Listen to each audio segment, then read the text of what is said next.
Kelsey Juliana, KELSEY, Right, and how old are you? I'm 19. First year of college? This is my first semester in college. Yep. So just kind of walk us through why you decided to take part in this, why you brought this case forward. Well, climate change is pretty undisputed that it's the most catastrophic, urgent, pressing matter that we're facing right now. And youth is a frontline community that is going to, face very real impacts from this crisis. And so I think youth should be extremely empowered to demand that those with more power, such as our government officials, do their job for our benefit. Advocate for us because we are not of age, we don't have the money or the means to make these decisions that in turn affect our future. And so I was 15 when I first joined this case. I just turned 19 a couple weeks ago, and it's kind of a shame that we're still having to go to court again and to advocate for our rights, because I would think that, the survivability and the livability of future generations would be the top priority for current ones, especially those in power. So I'm honored to be on this lawsuit and to press the recognition of vital resources for protection. How was it to finally hear the case argued in court? I'm so proud of my lawyers. I think they did an incredible job. Very honored to be represented by them. I'm very proud and grateful to have my day in court, and I hope for the best. I remain optimistic. What's your biggest concern about the climate? Just today, Governor Brown announced that we are in a state of emergency, recognizing that 5 of our counties, are drought-stricken because of climate change, what has affected our winters, affects our snowfall and countless other things, our coastal regions, our desert regions. Obviously, climate change is an issue, and so, I have a lot of concern about what this crisis brings towards my state and to the rest of nations across the world. But this is the time for the government to become proactive in this issue and not have to wait for these state of emergencies to call to action and put teeth into their words and really make change that is critical. Hey, I was only in there for a short time, but I heard whoever was representing the government say that the atmosphere is really not part of the public trust. What's your take on that? My take is the public trust doctrine ensures that resources needed for my survival are protected, right? And so I probably couldn't live, I wouldn't think, without the atmosphere. And we currently have, as was talked about in court, we have the water systems, wildlife, and submerged and submersible lands under protection by the public trust doctrine. Now, if those resources are being harmed because of climate change, that is a violation of the law and of my constitutional rights. And the atmosphere is just another vital resource needed for my survival that in turn cooperates with, the resources, land, wildlife, etc. below them.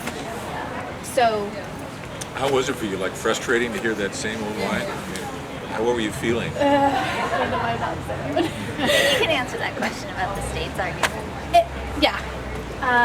I felt it was quite frustrating. Again, a little disappointed that I have to come back to court and argue for my constitutional rights. If the judge doesn't argue in your favor, kind of what happens next? I mean, do you feel like you're going to continue to pursue this? Absolutely. I started my climate activism when I was in 5th grade. I'm now in 13th grade, and you know, there are no limits toward what an individual can do, and I would argue there's even fewer limits to what a youth can do. I mean, I just believe so strongly in the power of young voices and the empowerment that the younger community gives towards ensuring, you know, natural and social structures are protected. And yeah, to answer your question, I will never stop fighting for social and environmental justice issues, and I will never stop advocating for my constitutional rights.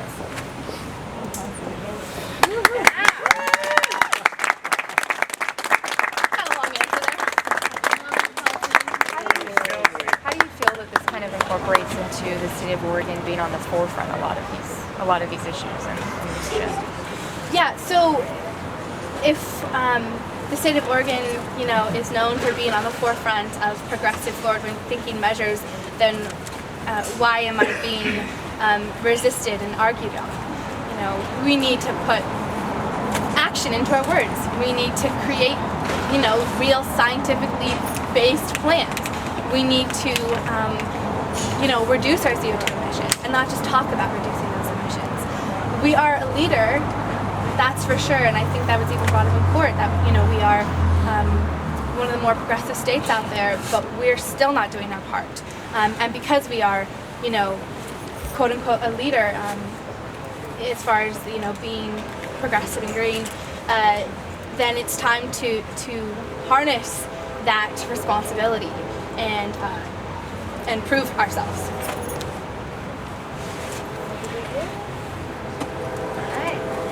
Do you have any, you know, here you are making an appeal to the judiciary branch of government. Do you have any sense as to why it's come to this, why the other two branches haven't been making the kinds of policies that would actually make a difference in the time that they need to? I don't want to be too... You're showing me honest opinion? Yeah.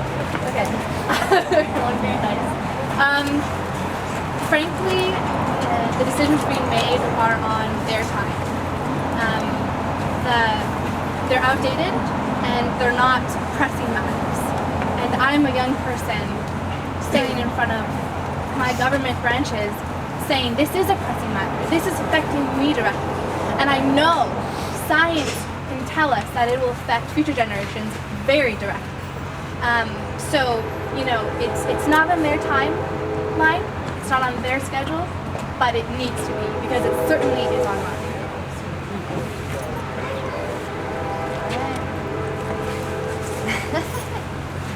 Thanks, Kelsey.